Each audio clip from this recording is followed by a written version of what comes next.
Hello everyone, and welcome to my kitchen.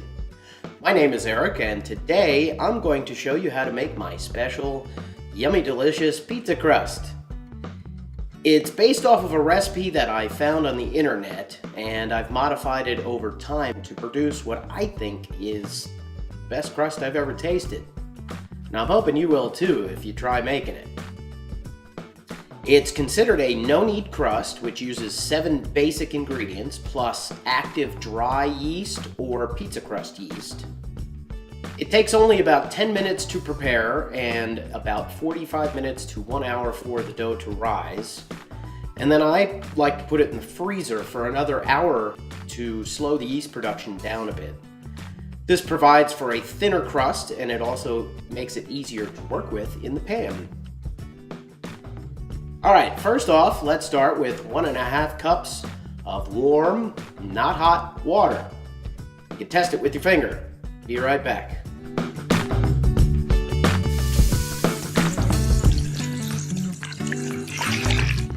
Okay, we've got our warm water in a small mixing bowl. Now we need to add 2 of our 1/4 ounce packets of yeast.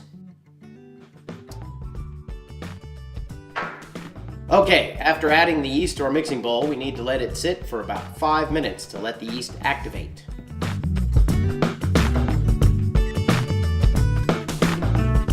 Alright, now that our yeast has had time to activate, let's add the rest of our ingredients. First up, we put in a 1/4 cup of oil.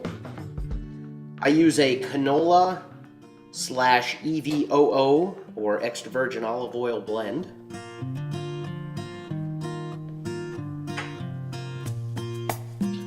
Alright, that's followed by 2 tablespoons of honey. And I found that honey gives the crust a much yummier flavor than ordinary sugar. Next up, about a teaspoon of seasoning salt. And then after that, a teaspoon of garlic sea salt. And I prefer that over regular salt. Not only for the flavor, but also the fact that it won't raise your blood pressure.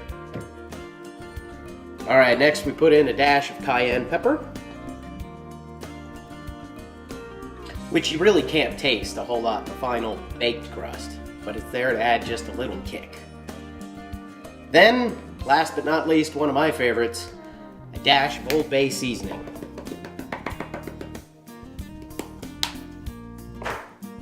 Now we mix these together using a wire whisk until everything is well mixed and the honey is fully dissolved.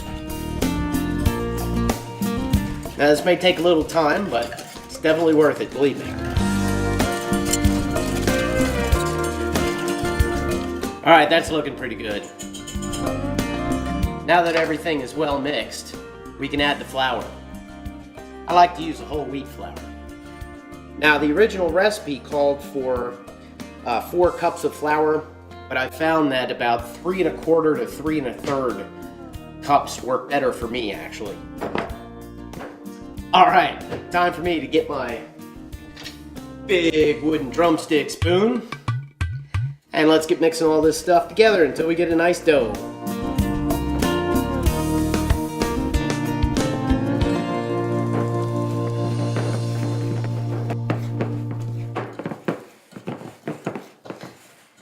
Alrighty, as you can see, we have a dough-like consistency in our mixing bowl. Now it's time to transfer it to a pre-oiled, larger bowl to let the dough rise.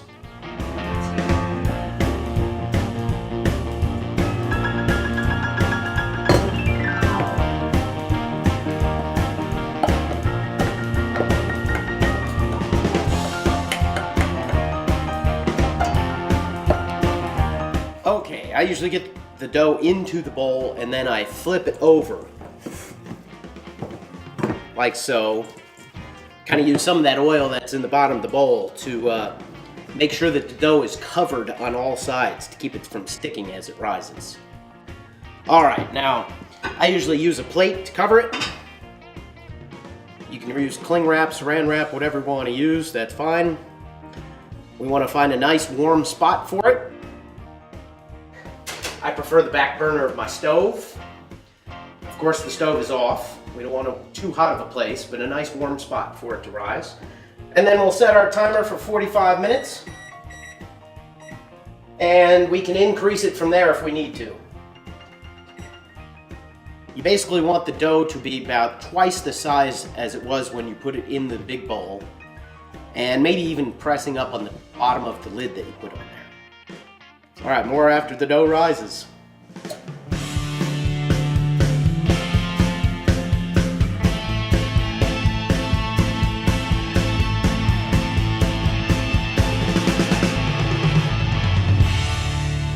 Okay, our dough has had time to rise and is at the top of the bowl. Now it's time to turn it out onto a pre-floured counter.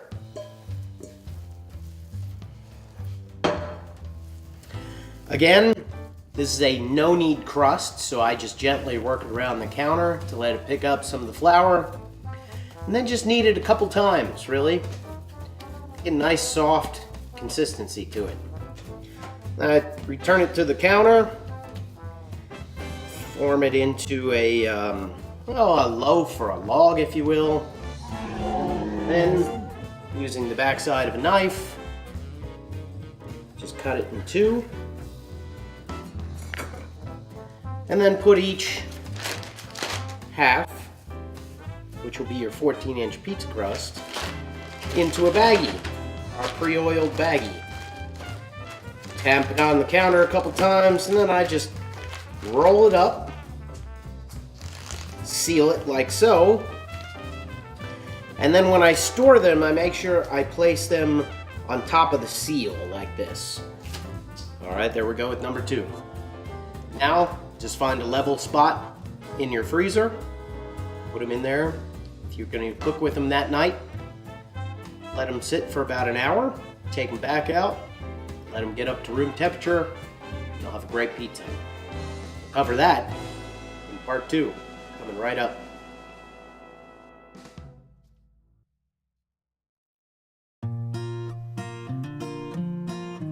Hey everybody, I'm back. Alright, our dough has had a chance to chill in the freezer for about an hour, and I've since taken it out and let it get back up to room temperature, making sure, of course, to keep the bag rolled up and on the seal like so the dough doesn't have too much room to expand there.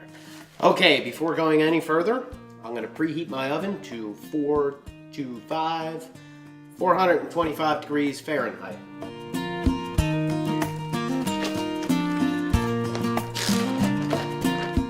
Alright, now I'm going to let my dough slip out of the bag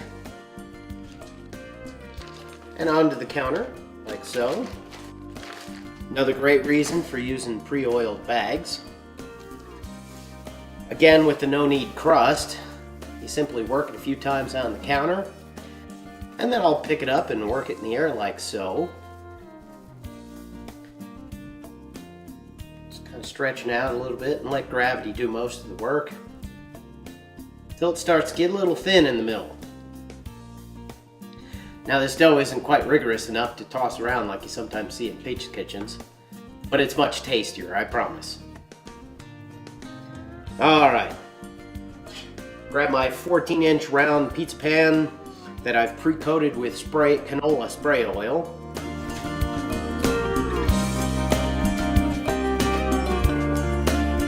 And then once it's in the pan, I like to squirt a little oil on it so that I can work with it.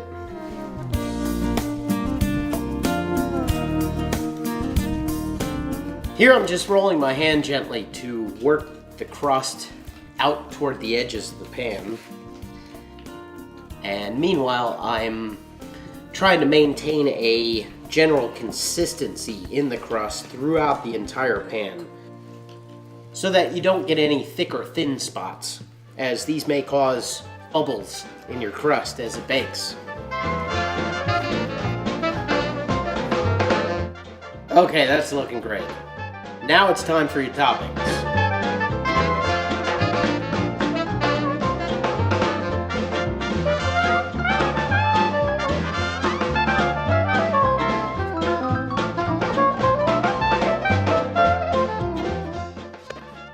Alright folks, we have the main toppings on. Now we'll put our pie in the oven on the middle rack and cook it at 425 for 12 minutes.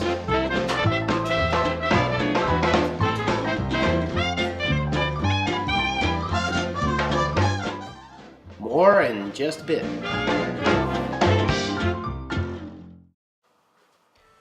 Alright, our timer has just gone off, and we're going to take our pie out and put our assortment of cheeses on.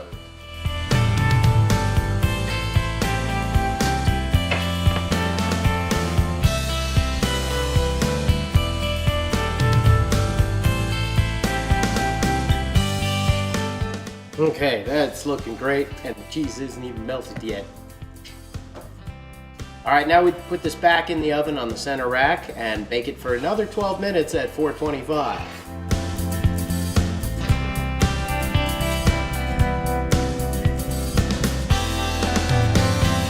See you in a moment.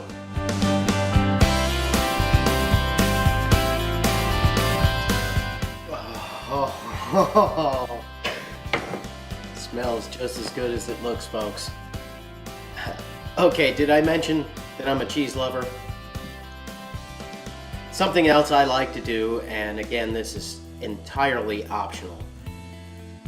I like to sprinkle just a little bit of Parmigiano Reggiano on top and put it back into the oven after I've turned it off.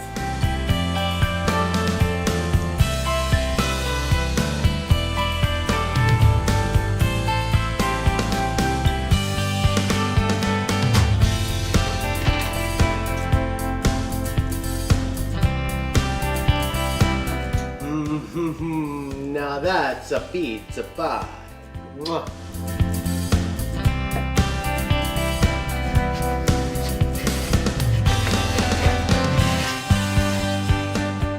All right, now let's cut this bad boy and enjoy. Well, folks, I hope you have success if you decide to try to make this pizza crust. I've enjoyed it, and again, I think it's one of the best pizza crusts I've ever tasted in my life. It's yummy delicious. If you do, please leave me comments down below and tell me how you enjoyed the crust and, you know, what toppings you put on, maybe some variations to the main ingredients to the crust itself. Let me know.